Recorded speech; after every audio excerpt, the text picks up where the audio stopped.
giving you the real from A to Z surrounding the Dallas Cowboys. News, updates, rumors, transactions, takes, and more. So strap up, Cowboys Nation, and start your day off with A to Z Sports. Live with Will Steele. 3, 2, 1. Here we go.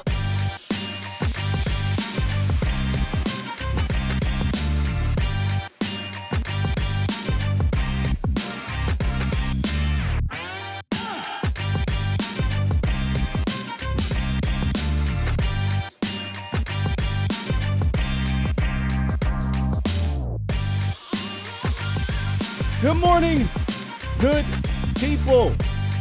Welcome to A to Z Sports Live, presented by Texas Family Fitness, Freeman Mazda Hyundai, and Worth the Poor. I am your host, Will Skywalker Steele. Boom! Oh yeah, it's Wednesday, March 23rd, 2022, and today we will talk about my top 5 positional need rankings following week 1 of free agency for the Cowboys.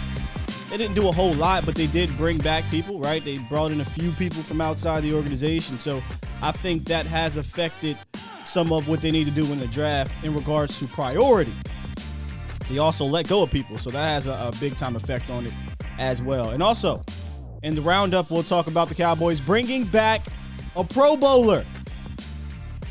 I mean, I'm not kidding, but it's really not that big of a deal in my opinion. But we'll talk about it.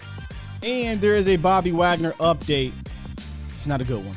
Not a good one. So we'll get into that. You can call into the show 351-999-3787. It's 351-999-3787. I don't know what's going on with the live chat here. I'm not sure how many people are here, how many people are not. Am I the only one that's noticing that in the chat? It says one person. Clearly, there's more than one person there. But whatever. It is what it is, or as my guy would say.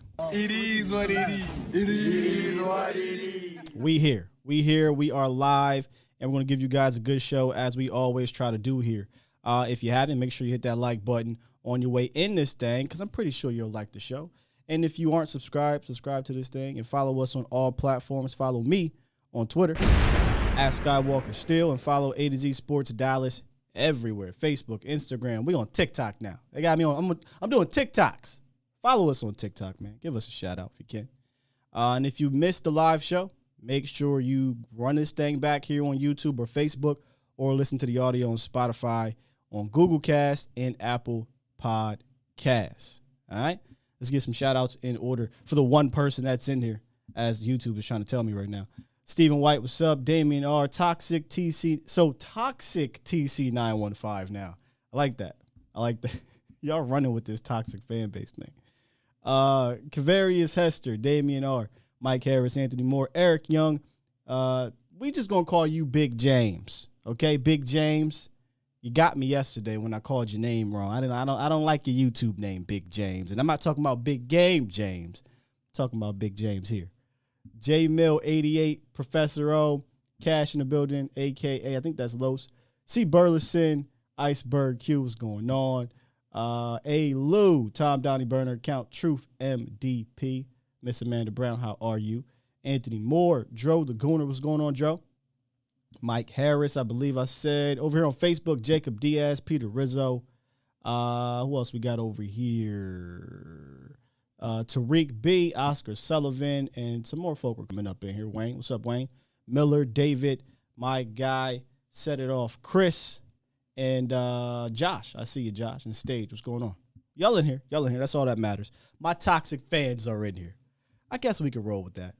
I saw already certain people are creating shirts. I'm gonna be honest. I don't even want that shirt. I want the salary Catboy shirt. I like that shirt better. It has the Cowboys font, and instead of Cowboys, it says Catboys. I like that. I'm going to have to rock me one of those things, because that's how we operate here in Dallas. We all about this cap, right? We all about the cap in Dallas. Ain't necessarily a good thing either. Catboy Champ says Tom Downey. Yeah. But let's get into the roundup, because, you know, the Dallas Cowboys allocated for me, a decent amount of money to a position, I'm like, I'm not crying about the money. I just find it kind of funny that they're willing to do that, and then they hassle a certain other player over a couple $1 million more. But let's just, that's neither here nor there. Let's get into it. Looking at my Gucci, it's about that time. It's time!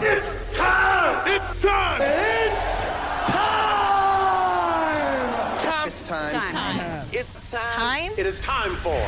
It's time for the morning roundup. Round 'em up, boys.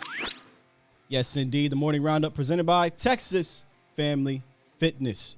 Strive for progress, not perfection. Fitness goals are not accomplished with one workout. Progress towards your goals with Texas Family Fitness.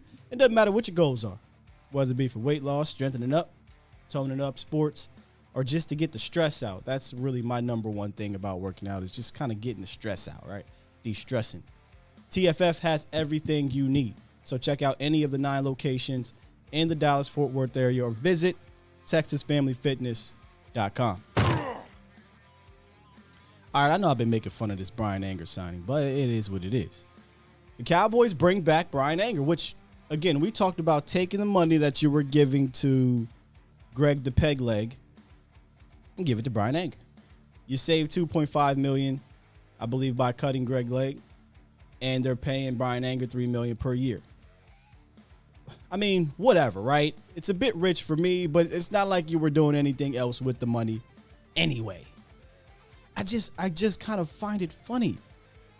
We hassled over a couple million for a player like a J-Ron Curse. They gave the punter $3 million. $9 million over the next 3 years, $3 million in total. Per year, I should say. I'm not the only one that looked at this sideways either. Like, congratulations, Anger deserved his bread, whatever. I personally, the punter is the punter. He was good for us. Keep good players. Great. But I'm not getting all worked up over no damn punter. Either way, right? Good or bad. But I'm not the only one who thought this was kind of interesting. Melvin Gordon, the former running back for the Broncos, gave it a side-eyed look. So my guess, Melvin Gordon is getting, in the market, in the free agency market, is getting offers that are worse than Bryan Anger. And I know running backs are devalued, but I don't think you could ever be more devalued than a goddamn punter.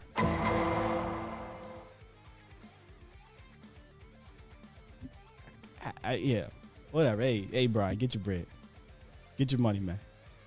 So he gets 3 years, $9 million, $3 million per year. He was number 1 in net average punt last year. He was a second-team All-Pro. I believe he was top 5 also in average punt yards per attempt. So, he did help the defense. There's people calling him a weapon and things like that. And I'm biased. I will come out and admit it to y'all. I really don't care about punters. So y'all can kill me. I know. Bryan Anger probably it deserves more credit than I give him, and I give him some credit, but he's a punter. But he was a really damn good one last year for the Cowboys, and they keep him. And the money shouldn't really matter. The Cowboys aren't doing nothing with it anyway. So congrats on Anger getting the bread. I think he'll be a constant, like I said in the video I dropped, a constant positive, which was the opposite of Greg the Leg. Dre said, can't get a top free agent, but we can sign a punter to top money. It's their guy. Update on Bobby Wagner, which really shouldn't be a surprising update. This comes from Michael Gelkin. No momentum exists between Cowboys and ex-Seahawks linebacker Bobby Wagner in free agency. No momentum. Doesn't sound good. Defensive coordinator Dan Quinn and Wagner, who was operating as his own as his own agent, they have been in contact. Strong relationship and belief there, but a 2022 reunion is considered unlikely and a long shot from the start. Yeah, this doesn't surprise me, right? Yeah. It always was a pipe dream for Bobby Wagner, and I'm still holding on to that pipe dream because I'm a toxic Cowboy fan. That's what we do. I'm not a delusional Cowboy fan like some fans in this chat here. They're super delusional, and, Stephen Jones is amazing. He's great. He's the smartest man. Give me a break. But I'm a realistic person here, and I realistically never thought that Wagner would be coming to the Cowboys, but I hold out that slight chance of hope. And I'll continue to until he doesn't sign with the Dallas Cowboys, but according to Michael Gelkin, it is highly unlikely and a long shot. And from what I heard yesterday, Les Snead from the Rams, they're doing their due diligence, which is completely different than our due diligence, on bringing in Bobby Wagner. If they bring in Bobby Wagner, Cowboys Nation, y'all cap people, man. Y'all, I mean, right now, let's be real. The cap stuff, y'all cap people, y'all can just forget about it. Like, that's ridiculous right now if you're looking at the offseason. But if they get Bobby Wagner, Shut up. Say it again. Say something else. Oh, say something else. Say something else. yeah, all y'all cap people can shut up. Just shut it on up. And then finally, the Cowboys have attended a few pro days yesterday, one being the Texas A&M pro day, which was very interesting. Jalen Wademeyer, who Dallas was connected to a few weeks ago during the draft process, was awful. He ran a terrible 5.03 in the 40 and didn't look good in the drills. And according to one of the NFL a scout analyst, I guess is what you want to call him, Lance Zierlein, I think is his name. He says he believes that he's going to go undrafted. Undrafted? That's a fall from grace. We're talking about a guy who was supposed to be looked at as a top 1 or 2 tight end to undrafted purely based off of his pro day. And Bobby Belt, I believe, reached out to some of his people in the NFL, and they kind of believed the same thing. Would you guys take a falling Jalen Wademeyer? Y'all know my pet cat tight end mid-round guy, Jelani Woods. I'm a big Jelani Woods fan.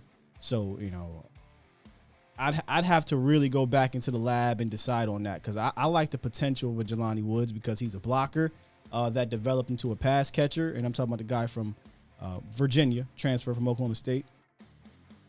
I'm not saying he's better, but if I'm taking a mid-round gamble on the tight end, I think I'd like to see Jelani. I think he could be a fine tight end too. Hell, we could be in play for a damn tight end one for the future. Well, why you say that, Sky?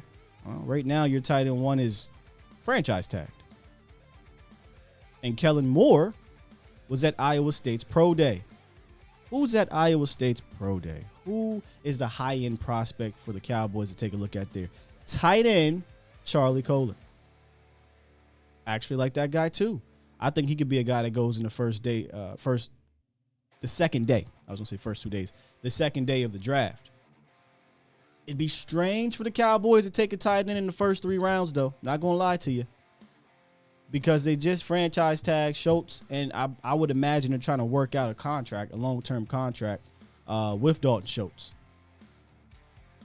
If not, then yeah, you probably should be looking at a future tight end one in the draft. And I wonder if that's where Kellen Moore is at right now. Say, hey, let me go do my homework on Charlie Kolar just in case we need to go ahead and take this guy, in case he's the top prospect on the board at the time. And we like what we see, and we want to run more 12 personnel. We've been here before, right? We've been here before. But back to Texas A&M, the Cowboys are bringing in Kenyon Green and DeMarvin Leal, defensive tackle, on 30 visits. The defensive tackle visit to me is interesting, and y'all help me out here, draft people.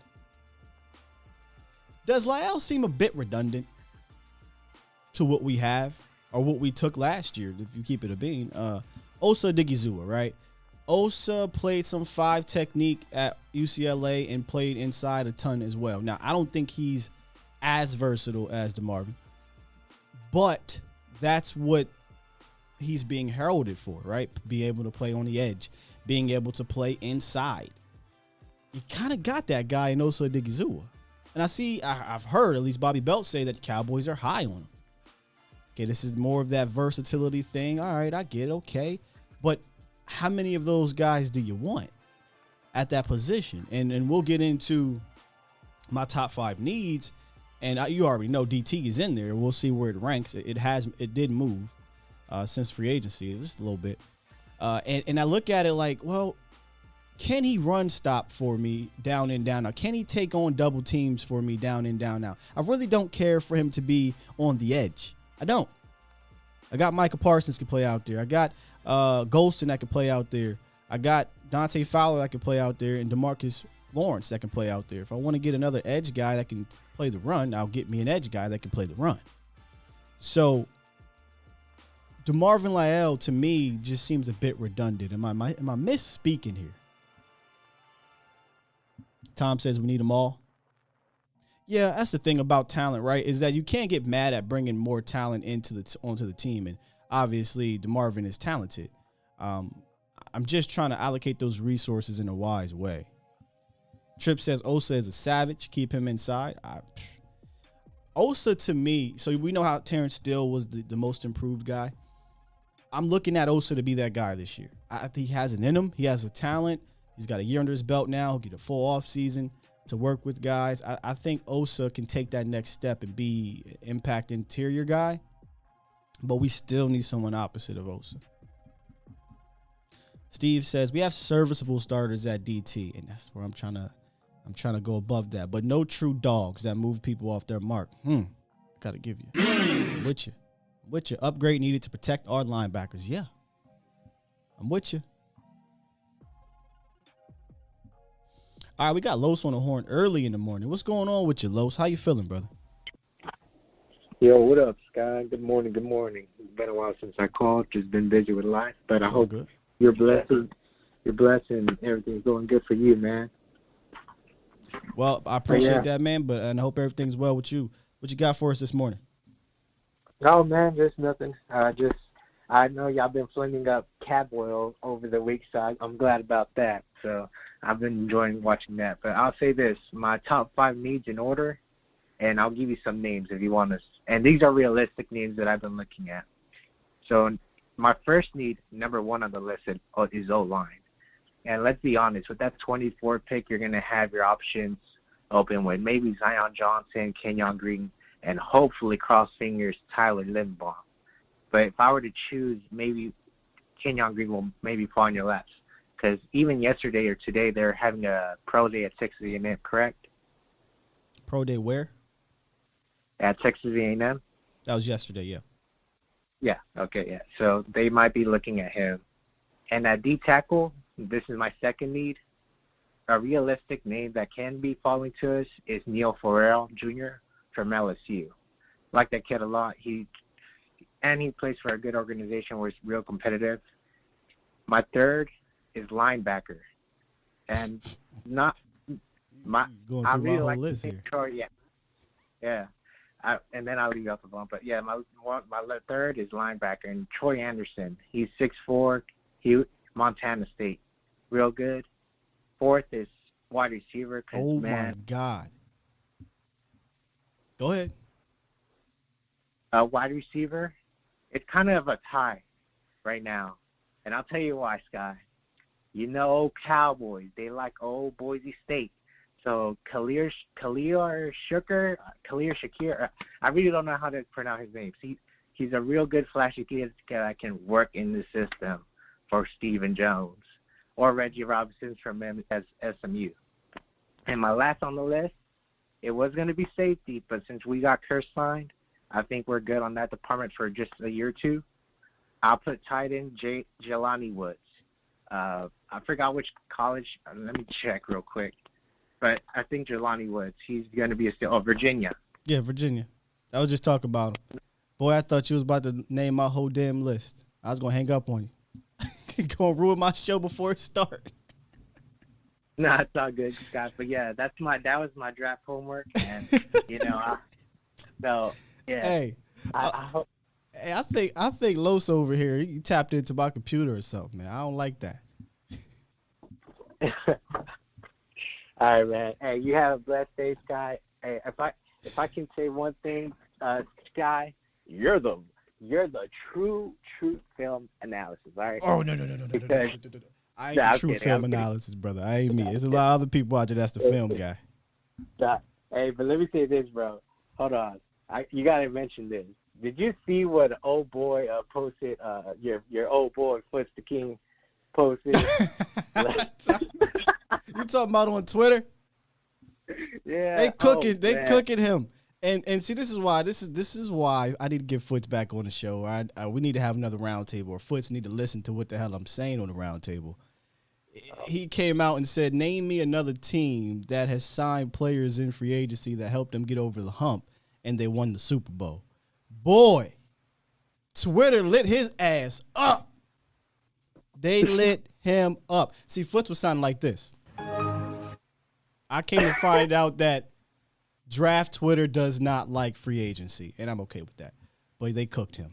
They rattled off all the damn teams in the last 10 years, and he was, he just had to kind of just let that one go. That's my bro, though. And even this year's guy, look at the AFC West. Like, who wants to be in that division? My goodness. Yeah, I'll leave that conversation with you and Foots another day. I want to hear that discussion. But yeah, God bless, guys. You know what? I'll have to bring him on. Appreciate you, Los. Y'all want to see me and Foots fuss? We'll fuss about that.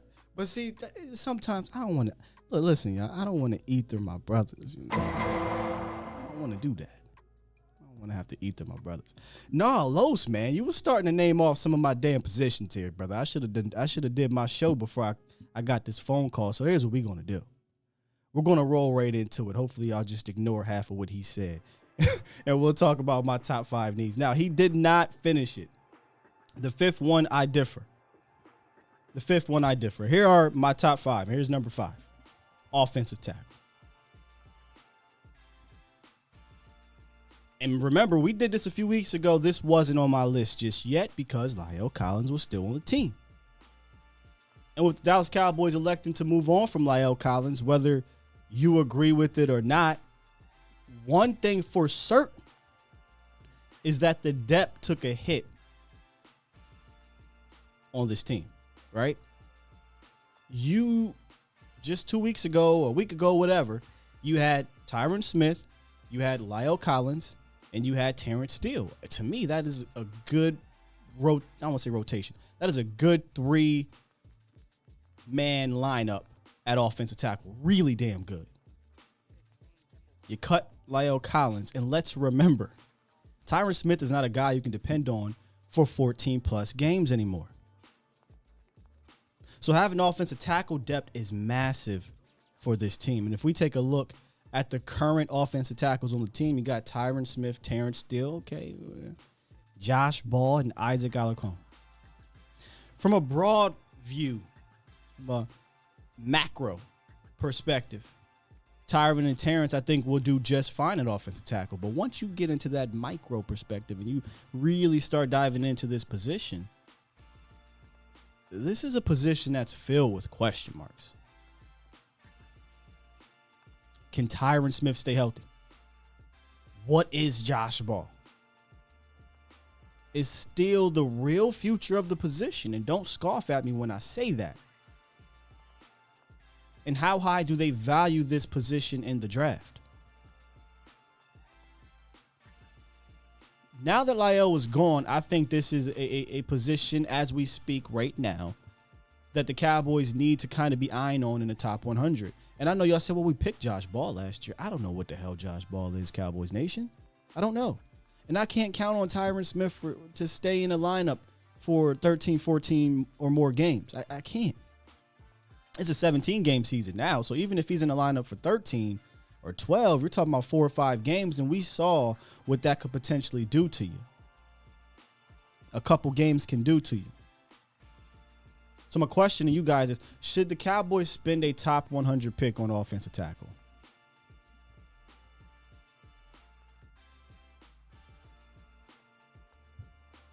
Should the Cowboys spend a top 100 pick on offensive tackle? Draft guys out there, and ladies, draft guys and ladies, help me with this one too. Daniel Falele. To me, he comes off as a project, but it seems like he's a project that the NFL loves. Right? 6'8", 6'9", 370, 380, almost 400 pounds. Tools to work with. And because he's a project that the NFL loves, is he going to go higher than he needs to go? Because I look at it, I feel like Falele could be a guy, if I'm saying that right, could be saying it wrong, a guy you take in the third round or something on a normal year. And I'd be okay with taking a project to work with. Maybe he doesn't have to play that much year one, come in year two and have an impact. But for draft people, is Daniel Falele, am I saying that right? Professor O says not a fan of him. That's the thing about him. I don't think he belongs in the top of the tackle names. But as a project, if I can get him in the mid rounds, and there's other guys as well, I'm looking for a project, or I'm looking for a guy that I can develop, not necessarily a guy to step in day one. Because if I want a guy to step in day one, I'm taking that guy in round one that year. I need to get all the value out of my first round pick. I'm not a fan of getting him and sitting him. He did get worked at the Senior Bowl. He absolutely did. He is a big ball of clay, literally.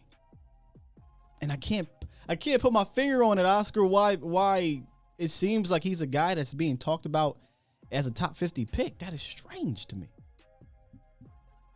Mike says, good traits, but needs work. I need more info on Daniel. A fourth rounder to me says, Danny, that's what I was looking at him like. You know what I mean? I was looking at him like a third, fourth round type of guy. I've not looked at Tariq Woolen. There's a couple positions, Derek, that I've kind of just ignored because of where we stand at. Running back, corner's been another one. I just don't see the Cowboys really taking guys in the top 100 at those spots. But I'll take a look if you want.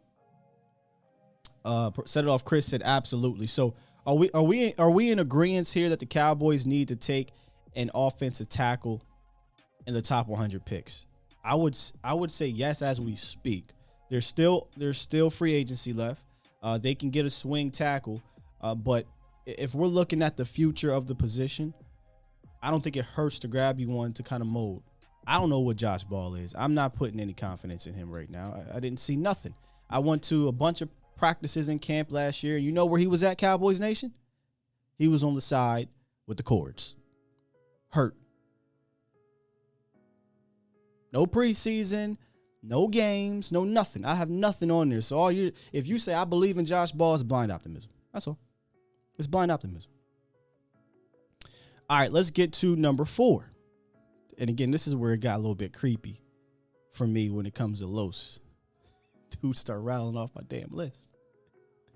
Wide receiver is definitely number 4 right now. And the more I dive into this position, Cowboys Nation, for the Cowboys, the more I think this is one of the most trickiest positions to deal with. On one hand, CD Lamb and Michael Gallup should be a solid 1-2 punch, right? Like you look at that from a distance and you say, yeah, CD Lamb, Michael Gallup, bam, I love it. On the other hand, Michael Gallup's injury history is not the greatest, right? He'll likely miss all of camp and probably the start of the season, which could then bump up Washington to wide receiver 2. And then the depth behind them, it's not like it was last year where I feel like Dallas wide receiver room was stacked, right? Like guys like Ced Wilson had to be wide receiver 4 when he's really a wide receiver 3 around the league. And it's tricky because, you know, the Cowboys have a wide receiver 1 that they're thrusting into that role. You know, they just paid a wide receiver 2. Now, do I allocate high resources to another wide receiver when the skill position really isn't the main issue with the Cowboys? It's very tricky to work around. I mean, if we take a look at the current wide receiver room, this is it right here. CD Lamb, Michael Gallup, James Washington. But again, like I said, Gallup's not going to probably be ready. So that means James Washington, as we stand right now, is your wide receiver 2. Noah Brown, Simi Fehoko, TJ Vasher. It's not a fun room. So where do you go with this position? Do you take it in round 1? I'm not ready to say that unless that wide receiver is so far high on your board that it's just super value. Because I think they can get a guy in the top 100 to fill a specific role. The way the room is constructed right now, I'm looking for a guy that can operate inside out, not outside in, inside out. And some of those names, as you guys know, right? Sky Moore, Chris Olave, John Mechie Jr. is a guy that I'm starting to come around to as well. Mechie is one of those guys that he's not the top first round name guy. He tore his ACL, so he's a hurt guy, just like, Pickens, who's another guy Cowboys attached to. Jameson, another guy Cowboys could be attached to. But I think he could fit the role, right? Quick, sudden, elusive. Can help you beat those zone defenses that the Cowboys have trouble dealing with. And he has the speed to break loose. He's a 4-3 guy. But I think the draft is deep enough to where you can get a wide receiver to fit a role, a specific role in Dallas in the top 3 rounds. But another reason why it's tricky is because I might need that wide receiver to be the guy, right? Not right now. Not right now, but maybe in a year or two, they might not be feeling Lamb. They might not be feeling Michael Gallup, and now we're back at square one. So if you take a guy in round 1, he gonna be the guy at some point. So wide receiver is tricky to me, but I do think it's number 4 on my list right now. Super chat. Couple super chats in the building. I do like Alec Pierce too, by the way, Chris. B Bird, my OG in the building. He says, "What's up, Sky? I'm recovering from knee surgery, and the doctor said I should be able to run a 4.3 in a 20-yard dash." Hey, appreciate you as always, B Bird. And, hopefully you have a healthy and happy recovery on your knee surgery. And he said, my doc said I should be able to run a 4.3. A 4.3 in what? 4.3, 4 minutes and 30 seconds? Nah, I had knee surgery a few times. I tore my meniscus and one of my ligaments a while ago. And I still have the scars from my knee surgery. It's not fun. It's not fun at all. Don't get it twisted. I'm a little dude, but I've been banged up playing basketball and football my whole damn life. Been banged up. Another super chat. Super chat. Joe the Goner, thank you for the $2 donation. It says Max Mitchell, tackle from Louisiana. All right, that's another name I got to write down. Let me get to the horn and get my OG, my other OG, my boy, Set It Off Chris. What's up, Set It Off Chris? Hey, what's up, man? I want you to finish the list because Los tried to kill your show at the beginning. I just want you to finish your list, dog. No, he literally took the whole entire first 4, but it's cool. It's all good. We'll go back to it. Yeah, it was dope. Hey, show was great. Hey, listen, I got a question for you. And, we kind of glossed over. I mean, we made a big deal about Curse because Curse helps out. But I also think Anger is another defensive piece because of his ability to give the opposing teams offense, give them long fields. And that's what Quinn wants, and that helps you unleash certain things. I think, and me and Brandon from Franklin Football, we were talking about this last night. We said, I think they're done at free agency. Because I think the 2 positions they have not really gone after in free agency, which they don't go after a lot of people. They have not gone after offensive guard, and they haven't gone after D tackle. They haven't signed another D tackle. They haven't brought Urban back. You know what I'm thinking? Set it off, Chris, about the defensive tackle. I feel like they're going to go that Urban route again, and I think it's a mistake. I think they're going to bring in a veteran on a minimum deal and try to just get by because that's just kind of been their MO, and I don't like it. Well, I think this is my feeling. I think everybody you were talking about, the second-year jump, you said Osa might be that guy to make the Terrence Steele second-year jump. I don't believe that. I think the guy who's going to make the second-year jump is going to be Micah. And I think Micah's going to mess around and be defensive player of the year. And I know, because we say his first year, how the heck do you go from what he did? But Micah's going to make the second-year jump. And I think by bringing Kurtz back, and you talked about it eloquently yesterday, was you got your other pass rusher. You ain't got to go sign another pass rusher because you just got him back by signing Kurtz. You see what I'm saying? You got your depth. You got Dorrance, you got Fowler, you got DeMarcus Lawrence, and you got Micah. So now you can say, okay, let me go get another linebacker. Since Wagner's not going to come, because he's looking for something else. My thing is, I think you go find a guard or a D tackle, maybe in free agency. Name that came across that I heard, by going through YouTube, because I don't listen to the national people. I'd love to bring in Will Hernandez. Nasty from the Giants, physical. Loved him when he was coming out to draft, and get him on a one-year deal. Nasty. And nasty. Definitely nasty. And you kind of need that.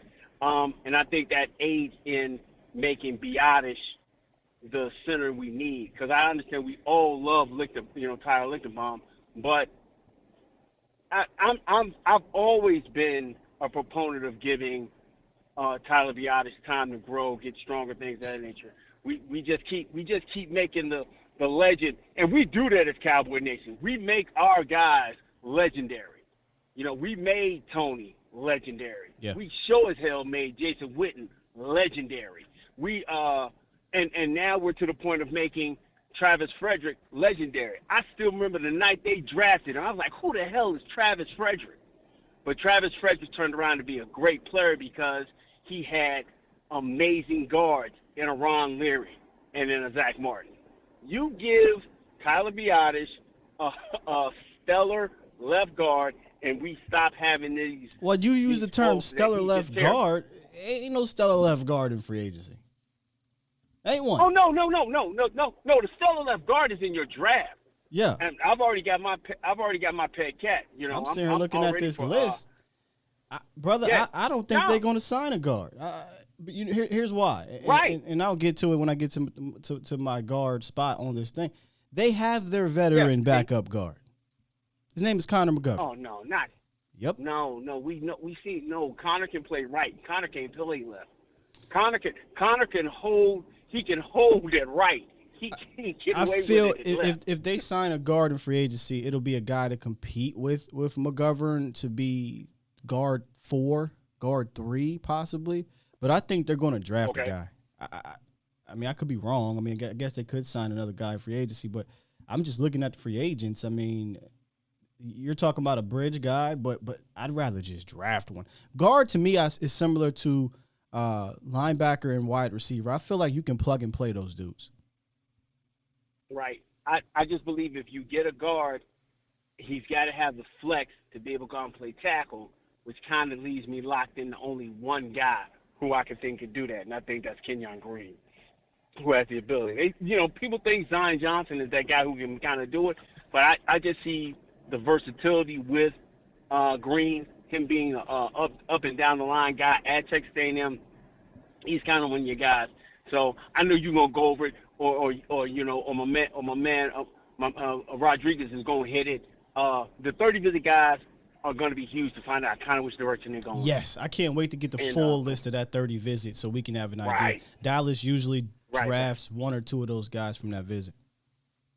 Absolutely. That's a definite deal. But listen, I'm going to get out the way. I'm going to listen to the rest of the list, man. I got to hit you on Twitter on something because I'm going up in your neck of the woods and up in Maryland, up in Philly to a camp. And I want to know if Nephew's going to be there. And we can go and talk from there, bro. Yeah, man, he been moving around. He been at all these damn camps, so definitely let me know, and I'll reach out to my cousin to see if he's gonna be there. No doubt, man. Hey, man, love the show. Cowboy Nation, hit the like button. I'll continue to listen. Talk to you later, bro. All right, brother. Peace. Yeah. Guard is going to be on my list. We'll get to it in a second, but I just still believe that they're looking at Connor McGovern as their swing guy per se. They could. I mean, there's names. Is Billy Turner still available?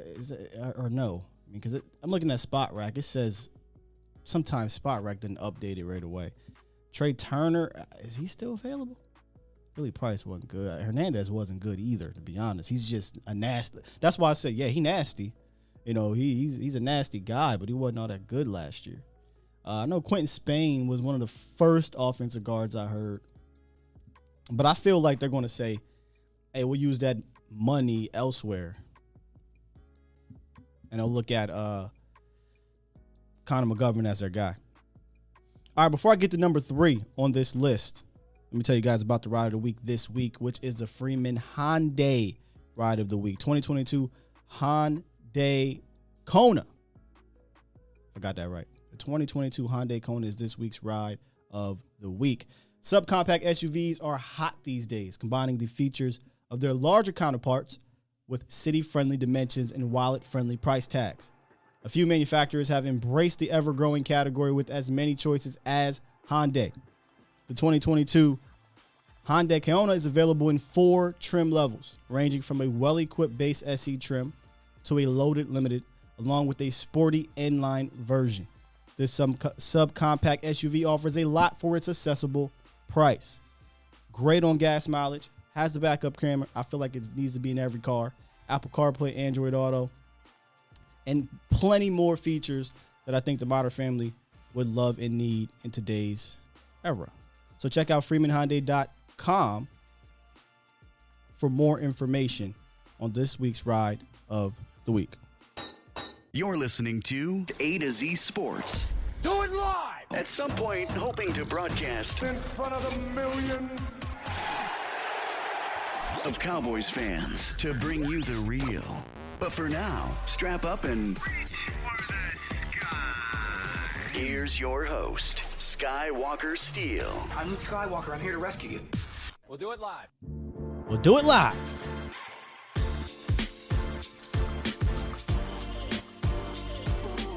So, I saw my guy Oscar Sullivan in the chat, right? Had a little fun real quick.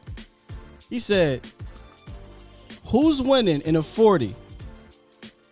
He said, you or Law Nation. Now he said who's winning in a 40 between you and Foots. Let me just say this real quick. I dust Law. I love you, Law, but I dust you in a 40-yard dash. Y'all want to see that happen? I would love to see that happen, honestly. I would love to see it. Me and Law Nation run a 40. Foots, I don't know. Foots a little bit more slender, and I know he out there. He be running, so Foots might got be in the 40 in the 40-yard dash or in general. I don't run as much no more, but I know I was out there with Law Nation at the start. I seen him run some routes. I dust you, Law. I love you to death, bro, but I dust you. I'm just saying. Pull up. Now we can do it. We can set it up. Hey, Oscar, we can set it up. Law Nation only live about 20 minutes from me, so, you know, we could definitely set that up right down there at the Star, you know, and get the cameras and everything. Now, I know last year, or was it 2 years ago, the YouTube community was trying to set up a flag football game. I'm about to say, I don't know if Vach is watching. Big Game James and Vach. Oh, my God. I'm about to be in tears. Woo, those dudes had me crying all offseason that year. I think it might have been 2020. They really, like, Vach was training. He was training. He was ready because Big Game James and Vach was talking mad trash for this flag football game. So I hope they bring that back. I would love to watch. But yeah, so if y'all want to go ahead, I'm sending shots fired over to my guy Law Nation. Dust you in the 40, bro. All right, let's get back to my list. That my guy Los already, already said. So number 5 was offensive tackle. Number 4, wide receiver. Number 3, linebacker. Let's be real. This position hasn't been fully addressed. And I hesitate to say it's been addressed at all. I don't give a damn about no LVE. But I feel like one of these next 2 positions I'm talking about, which is the middle of the defense positions, they need to beef up either in free agency or the draft. Because as we stand right now, I don't have a ton of confidence running out this linebacker room. Micah Parsons aside. So there's Micah. There's LVE, Jabril Cox coming off the ACL surgery, and then Luke Gifford. And all you got to do is look at the LVE contract to see they don't really believe in him either. Let me go ahead and pull up this tweet. This is LVE's contract from Aaron Wilson broken down. Remember, it was 1 year. We heard 1 year, $3 million, but we didn't know the numbers within that. He has a 1 year, $2 million deal with the $500 signing bonus, which ain't nothing. $1.75 million guaranteed. Now this is weird. $1.75 million guaranteed, $1.25 salary guaranteed. So to me, when I look at this, I'm looking at it like, well, if LVE doesn't live up to it in the offseason or throughout the season, he could face the same fate that Jalen Smith had, get cut. If they truly believed in LVE of being that guy, he would have got a bigger deal than this. He would have got a multi-year deal. They don't really believe in LVE. They're doing what they usually do, right? Cover their bases. Well, we can bring back a guy that started for this team, knows the system, knows the coach. He's not a monumental, terrible player or whatever, right? He has his moments. He picks his spots.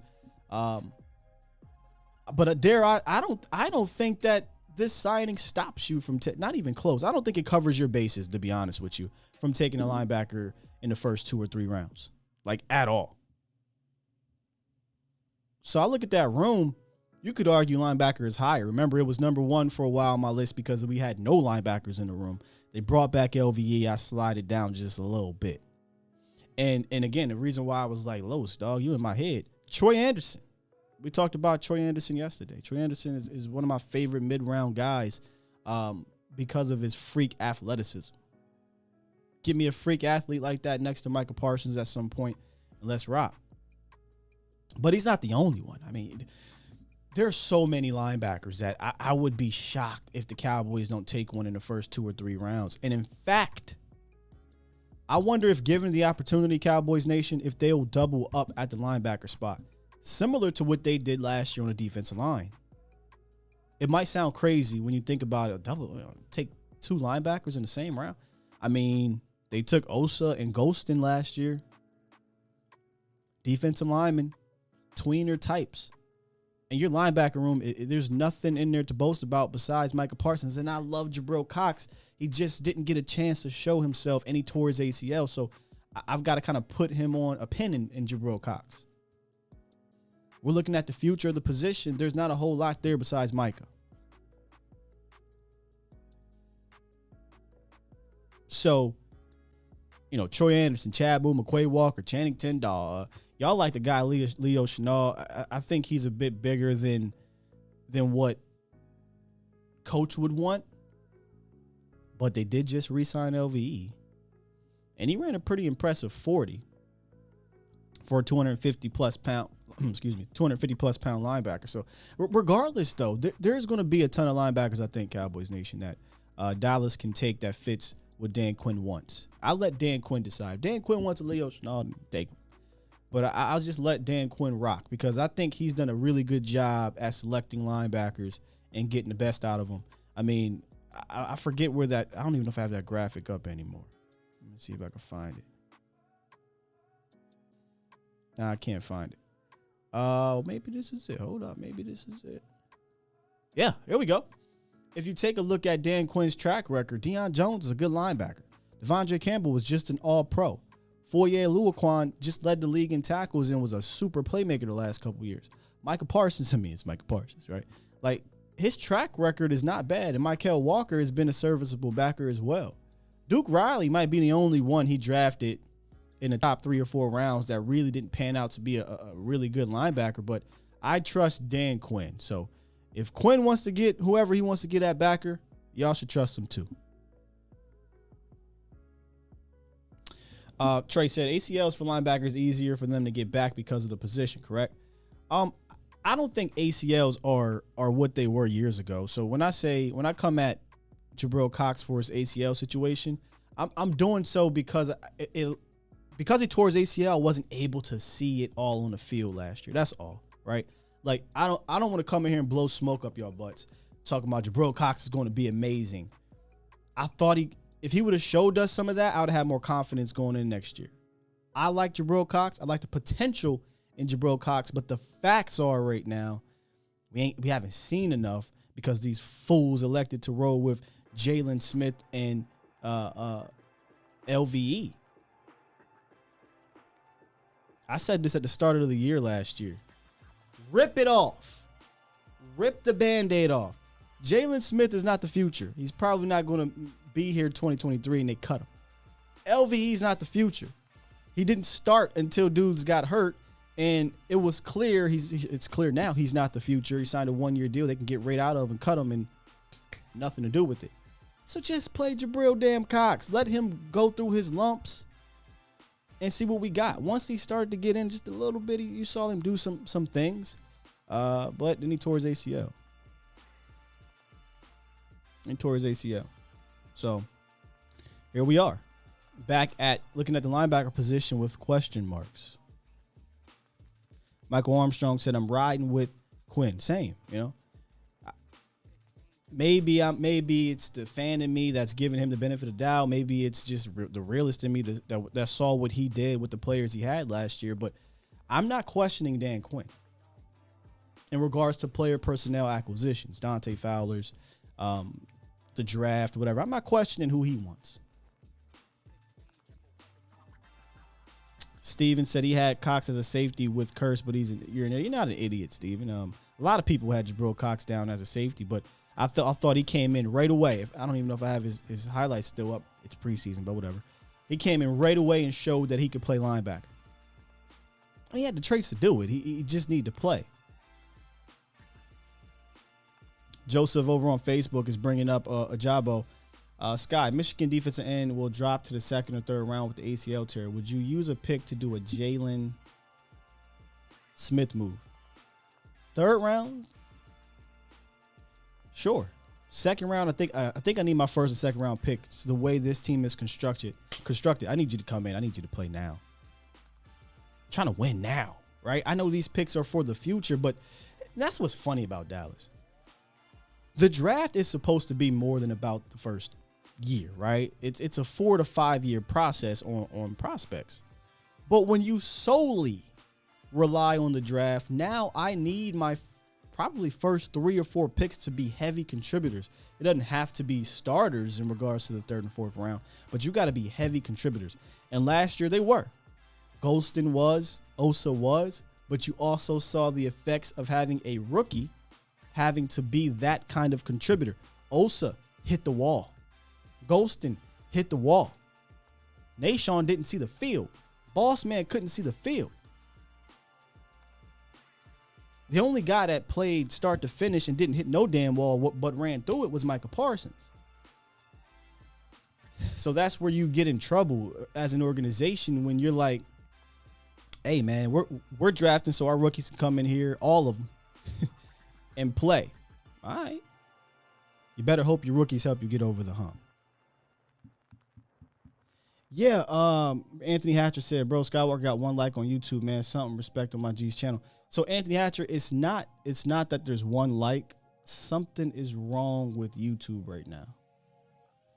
It's showing me there's 1 person watching. So I'm not really sure what's going on, Cowboys Nation. Appreciate you, Joe. Super chat. With the $5 donation. Thank you. Marcelo B says, please don't draft any injury-prone players. That's right up the Cowboys' alley, man. That's right up the Cowboys' alley. Any other linebackers you guys like? Let me read off some of these names here. I know Brandon Smith, Penn State alum. I'm pretty sure Micah's going to be advocating for him. He looks to be probably a day 2 type of guy. Christian Harris was phenomenal at his pro day. In the combine. I'm a big Chad Muma fan because he reminds me of Sean Lee. You look at him, he's not the fastest, but he did run a 4.5 or something like that. Not a 4.5, 4.6. So he's not fast at all, but he's one of those guys high football IQ type of dude. Who else y'all got on here? Yeah, Muma is one. Nakobe Dean and Devin Lloyds. Those are kind of the obvious ones in the first round. If they take them, great. But I'm kind of looking at day 2-ish guys, day 3 guys, because I feel like you can get one. Damon Clark, or is it Damon Clark? Quay Walker, obviously.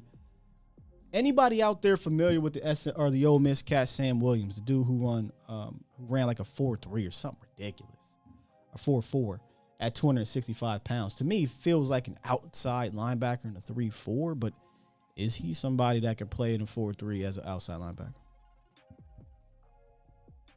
Danny says he's an edge. That's kind of how I was feeling a little bit. He's an edge. Hector says, do you think the Cowboys will move up in the draft to double dip in the first round? I haven't done that in a long time. All I can give you is the data that I have. When's the last time Dallas did that? You know, they're not a move around type in the draft, but except for move back. I think the last time they moved up was Mo Claiborne, which is interesting. They moved up to get Dez. 2 years later, moved up to get Mo, and they probably like, you know what, we done. We done for a decade. And then I think the last time they moved up in the second was for DeMarcus Lawrence. All right, let's get to number 2. And this is where this position kind of flipped. Oh, not the one. This is where the position kind of flipped for me. Defensive tackle was number 1 on my list a few weeks ago. It's slightly moved down, but it's still one of 2. Defensive tackle absolutely still has to be addressed. And I'll bring that list back up that shows who the Cowboys have. At some point, the Cowboys have to do something here, right? Something. When you go look at the last 2 times the Cowboys were in the playoffs and they were defeated, both times they were ran on at an alarming rate.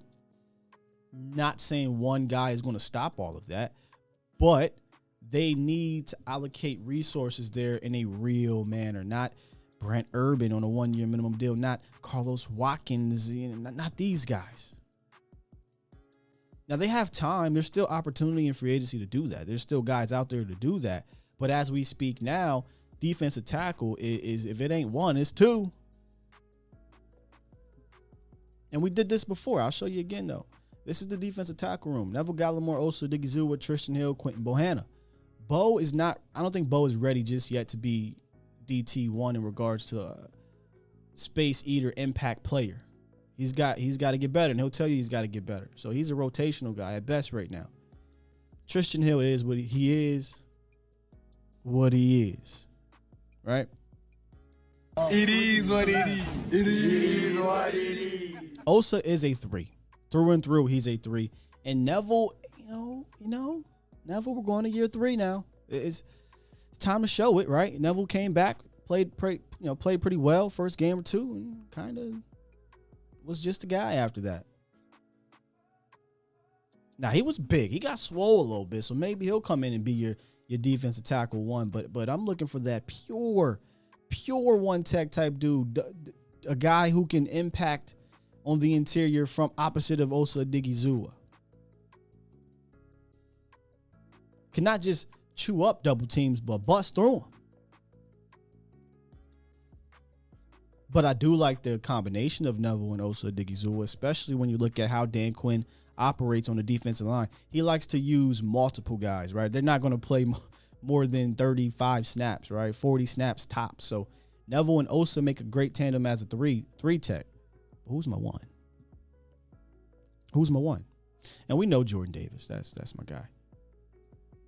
But that's not Jordan Davis right there. Devontae Wyatt. And I know I probably shouldn't say this, especially since Professor O is probably watching this. But damn it, I think he can play the 1-tech. I think he can do it. I'd be willing to give it a shot. Now, you got true 1-techs and Jordan Davis and the cat from UConn and Big Country. I'm calling it Big Country. This is probably wrong to be calling him Big Country, but was it the cat from Arkansas?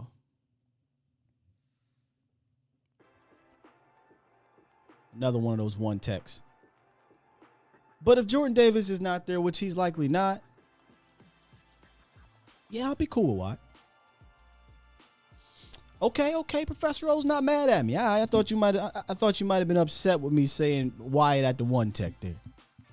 He says he can play 1. All right. If he can play 1, then let's go. Ridgeway. Thank you.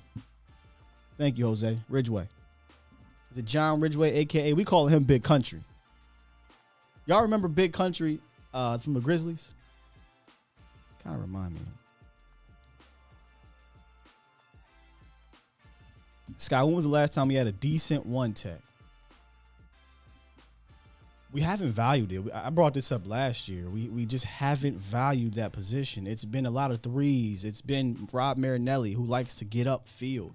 I can't say that Jay Ratliff was 1. He was a nose tackle. And Wade Phillips scheme, but it's Wade Phillips 3-4 is not your typical 3-4. He likes penetrating those tackles. I'm not saying he won't get a big guy, but that's kind of where Wade was at as the new age of football started to take on. Russell Maryland? I don't even know if Leroy Glover, the lunatic, shout out to the lunatic in the building, will consider him a one tech. But Leroy Glover, by the way, Cowboys Nation, the guy who they signed in free agency, that was a beast back then. That's a good question. I mean, Russell Maryland comes to mind, but that's so far back, right? Like, who's the last? What'd you say? I'm gonna make sure I use my words right here. A decent one tech. So decent. I thought you were going to say like really good. I don't know. Tank Johnson. Oh goodness. We tried with Dontari Poe. What's the cat from it? He went to Atlanta, or he was from Atlanta. He was a 3 tech. McLean. McLean was good, but I think he was a 3 tech, right? I don't think he was a 1 tech, but McLean, injured guy. I was going to say Chad Henning. I was going to bring up Chad Henning, but look what we're talking about. This is the problem with us, Cowboys Nation, man. Most of our success is so damn long ago. We got to dig deep 30 years ago to talk about it. That's sad, man. Yeah, that's what I thought. I thought David McLean was a 3. But that just goes to show you that we haven't really had consistent success on the interior at any spot. 3 or 1. Jay Ratliff, Leroy Glover in the 2000s. Think about that for a second. And I'm spitballing because I haven't sat here and researched. Leroy Glover was signed in free agency, was phenomenal, all Pro Bowler. Jay Ratliff was part of that, I'll call it historic because it helped turn around the Cowboys organization, 2005 draft class. Other than that, when it comes to consistent defensive tackle play, not one-year wonders. I love you, Jay Hatch, but yeah, 1 year. It really hasn't happened. So Dallas is still trying to find that. Same with safety. They're still trying to find that consistency at the position, man. Henry Melton was signed, and he kind of flamed in and out. Yeah. All right, let's get to number 1. Before I get to number 1, I might have to go to Worth the Poor my dang on self, but let's talk about Worth the Poor in the colony of Texas. Had a good time at Worth the Poor on Friday. We'll have to do that again. Take the edge off of game day. Stop by Worth the Poor Spirits and Wine in the colony of Texas. Worth the Poor is a family-owned and operated luxury liquor store with affordable prices and a wide variety of spirit, wine, and beer samples available, making your drink of choice decision easier than ever. And for that game day party that won't end, they even offer liquor deliveries to all of Denton County. So if you're watching the NCAA March Madness, you got your bracket and stuff, you don't want to go anywhere, hit up Worth the Poor. They will deliver if you're in Denton County. And if you're not, you can still give them a call, pass along your zip code, and they'll schedule delivery if they can. Or download Worth the Poor app, sign up, get your delivery today. You'll be good to go. Visit worththepoor.com for more information. Y'all rattling off more names. Marcus Spears, a 5 technique guy, right? Defensive end in the 3-4. I guess we could cheat a little bit. Chris Canty's another one we can kind of cheat with. Those guys were 3-4 defensive ends, right? I wouldn't really say they were 1 tech guys, but hey, they were. I think that Canty was consistent. Hatcher, another one. This is not. So Jason Ferguson, Professor O, did not work out. That was one of those signings for Bill. Bill, actually, I thought he signed some decent guys that worked out, but that one didn't work out for us, unfortunately. All right, number 1, easy, right? This is easy. Offensive guard. We talked about it earlier. We've set it off, Chris. Cowboys are still in the market at offensive guard. I don't think McGovern is that guy. I think at best he's a serviceable backup. If need be, can step in for a series or 2 series, a game or 2 at most. But he had the opportunity to get that position and grab it by the stranglehold, right? And say, this is mine. He didn't. And even if they wanted to give him a shot to be the starter, He's going into the final year of his contract, and he just hasn't done enough to me to lock down that spot. So I'm not counting on Connor McGovern to be my guy. And you can't go into this season with offensive tackle questions and guard questions.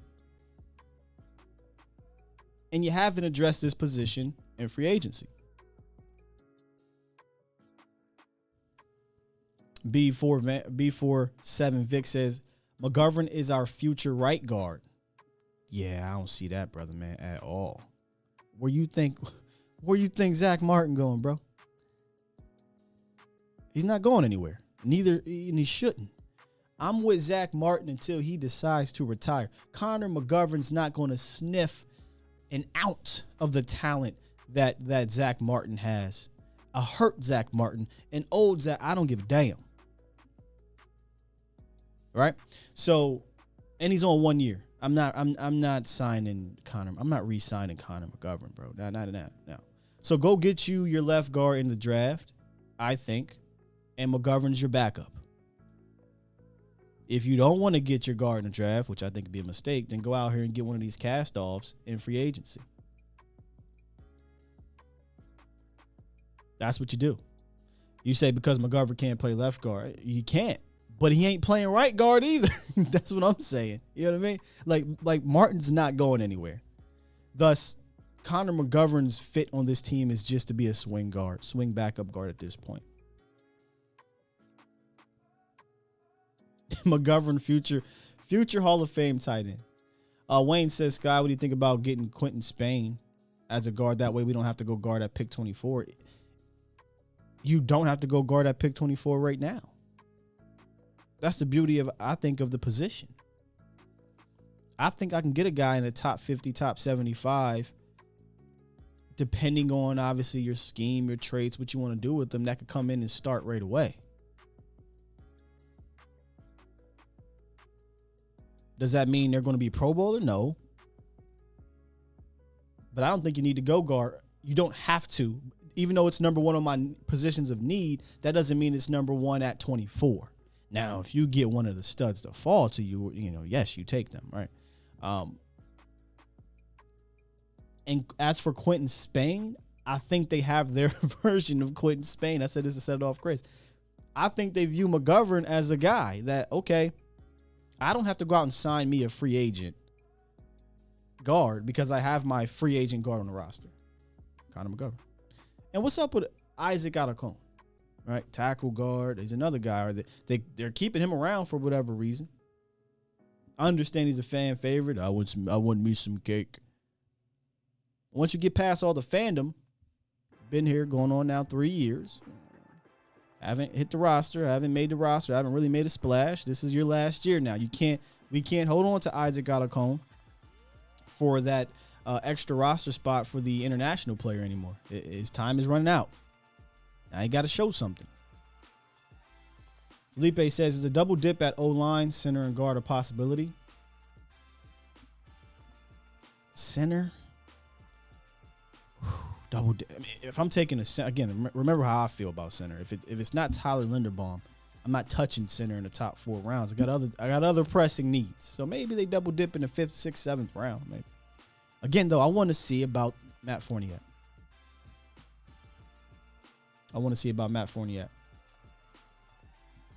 Kenyon Green's my favorite lineman, says Jay. Easily wouldn't mind him first round, 100%. Kenyon Green, Zion Johnson, Tyler Linderbaum. These are kind of the top guys, interior guys in round 1. A lot of people were bringing up J.C. Treader, the free agent. Or is Dallas really going to spend money, though, right? Like, J.C. Treader, I think, would be an upgrade over Tyler Biadasz. But Dallas, and let's just say it. Steven, he doesn't like outside guys. They value their guys, and Tyler Biadasz is their guy. He's not a guy they benched, right? He's a guy that did get a little bit better as the year went on. We'll see what he does. This is year 3, but year 2 as a full-time starter. So I would love a J.C. Treader. I just don't think they're going to do it. Yeah, Tom. Isaac is definitely Mo's guy. He interviewed him.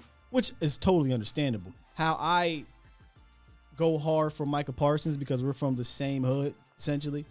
Isaac and Mo, they from the same hood. So they, I get it. I get it. Josh said you could draft another center from Wisconsin in the 5th round, Jernigan. I tell you what, if they draft another center from Wisconsin, the center position will now become what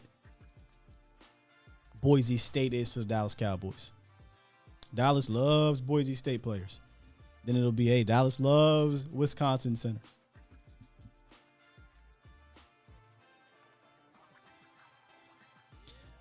This is an interesting one. Noel Beats. We spend money on our line. Facts.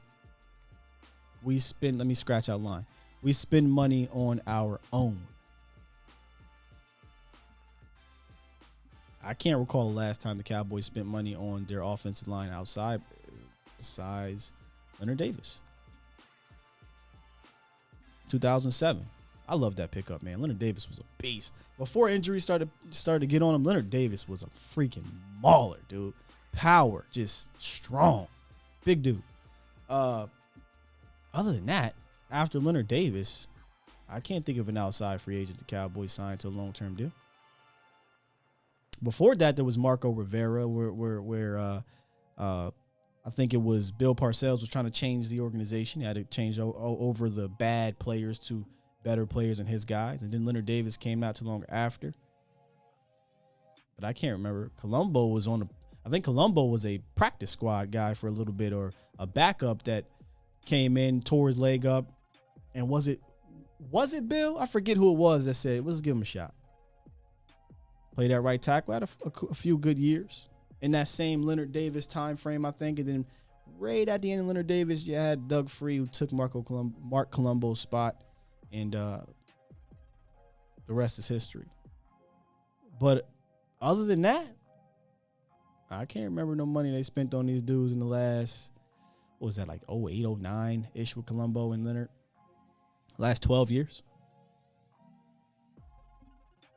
They don't do it. Their philosophy is spend money on our guys. Yeah, I remember that, Danny. Marco Rivera messed his back up, which sucked, man, because Rivera had a great career. Did he go into the Hall of Fame? I can't remember.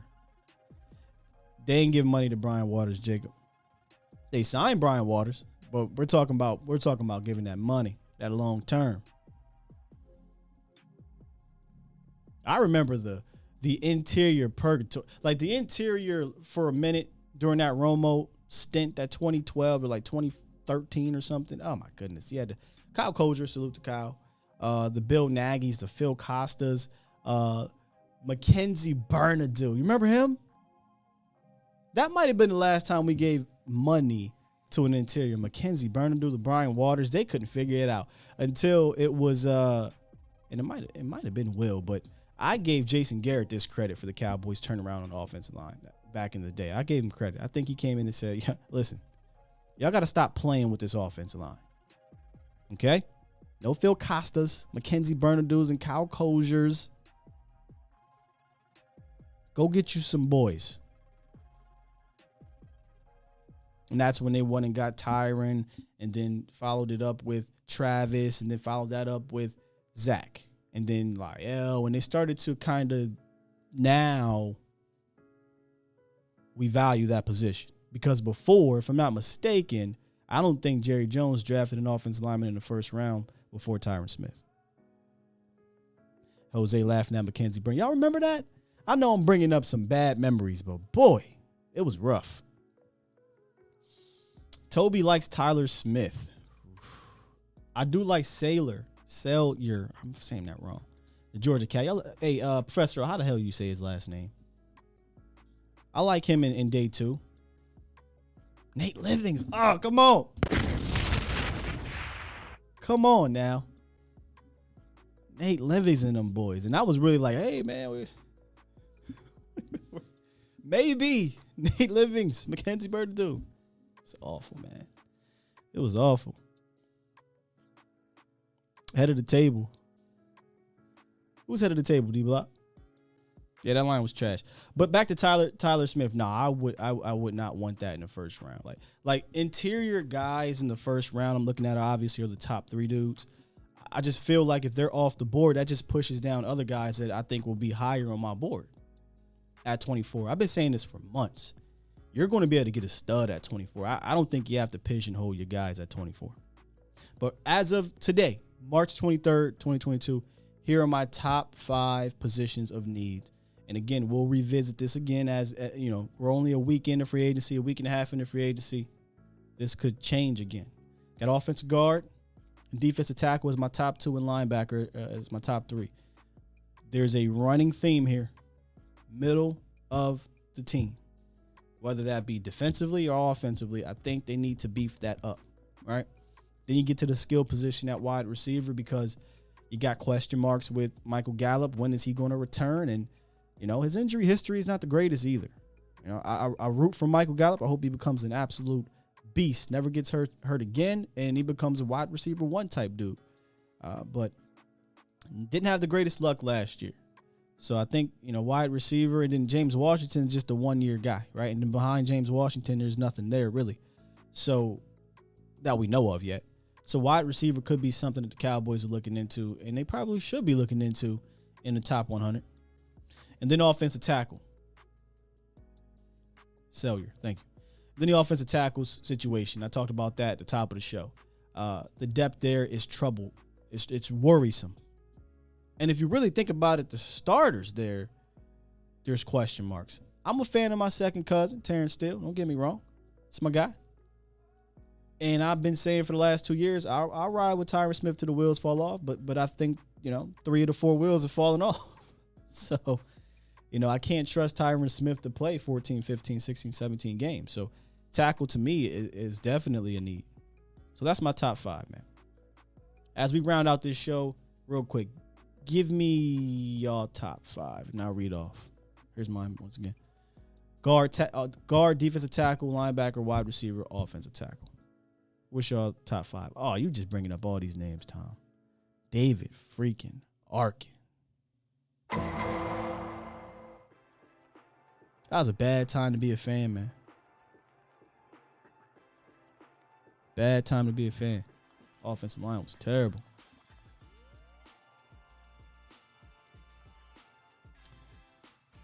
Toby said, would I look at Billy Turner and Will Fernandez in free agency? Billy, that's the one I said, is he still available? I would look at him. Will Fernandez, not really. I mean, he's got a nasty attitude to him, but he hasn't been all that good.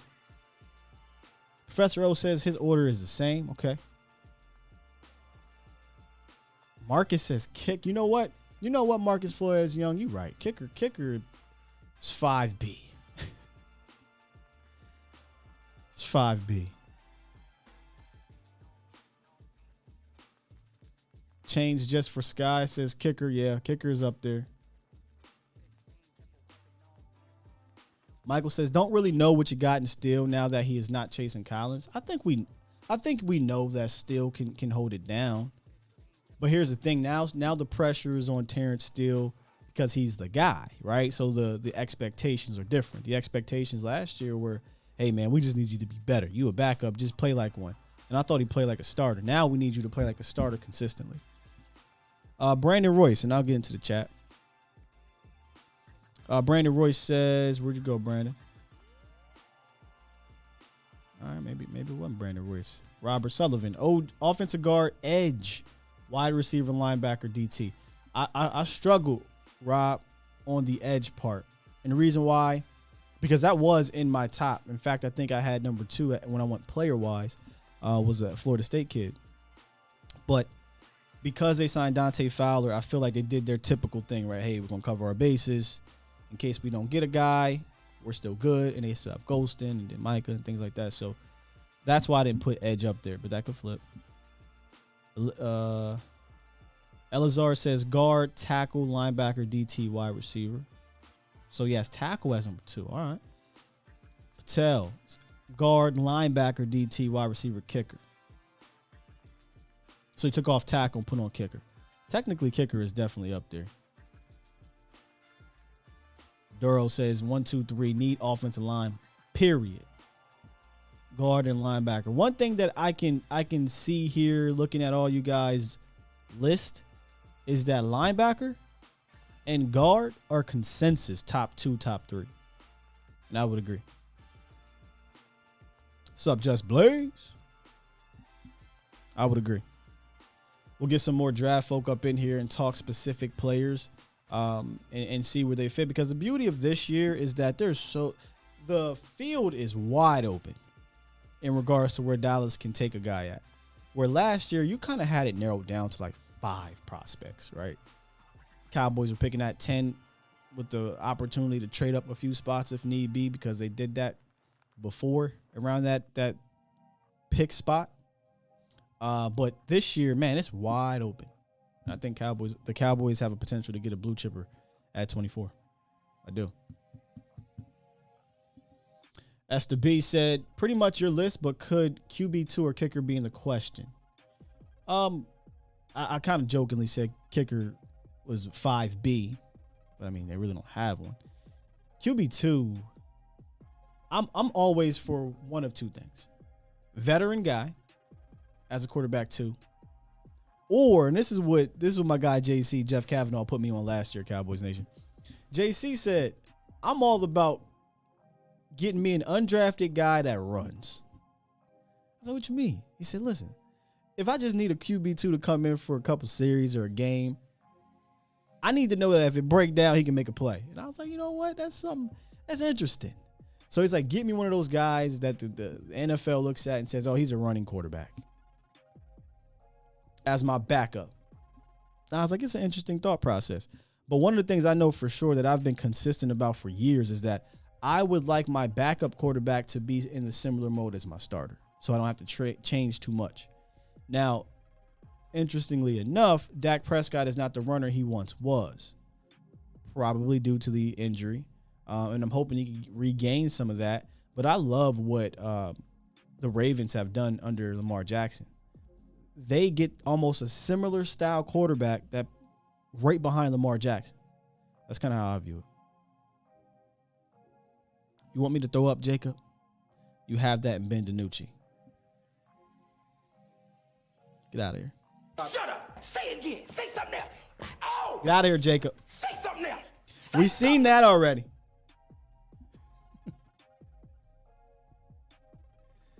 All right, man. With that said, Cowboys Nation, this has been a good show. I hope you guys enjoyed it. Make sure if you missed the show, you run it back on Spotify, on Google Cast, or Apple Podcasts. Or if you want to run back to visual, you can do that as well here on YouTube. Follow me on... That was interesting. Follow me on Twitter, @SkywalkerStill. I will keep you guys up to date if I can, on what's happening around the league and around Cowboys Nation. It's been a little bit slow. That's why all we got is the punter news and the Bobby Wagner situation. And we're kind of hitting that now. They signed their 2 guys. They played their free agency hand. So maybe next week or end of this week, we'll get another, second, third wave type free agents and then see what happens, man. See what happens. Yeah, Matish, we're getting close to 15K. We are definitely getting close to 15K. So do me a favor, if you guys can, share this with your friends, family, and foes if you enjoy the show, which I know you guys do. Maybe they will as well, and we hit that 15K mark. That's the goal prior to the draft. And then it's a very good chance I'll be at the draft, and that'll be fun. And then post-draft, we're trying to hit 20K. We want to hit 20K. All right? That's the goal. That is the goal. All right, Cowboys Nation, I'm going to hit this button so we can get the heck on out of here, and y'all can enjoy your hump day. Appreciate you guys for joining us. Check out Mauricio Rodriguez later tonight. A to Z Sports Prime Time. Hit up A2ZSportsDallas.com for all your latest and greatest from our fantastic writers. And I'll be back here tomorrow, 8:15-ish. Y'all know me. Love y'all. We out of here. Peace.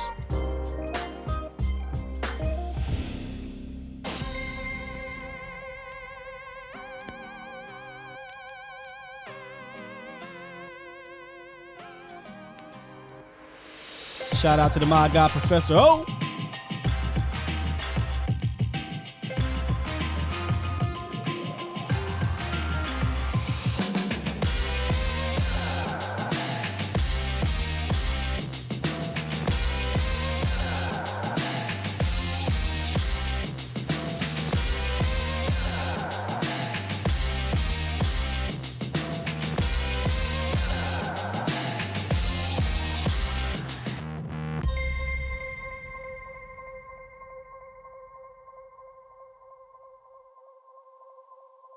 Get your damn act together.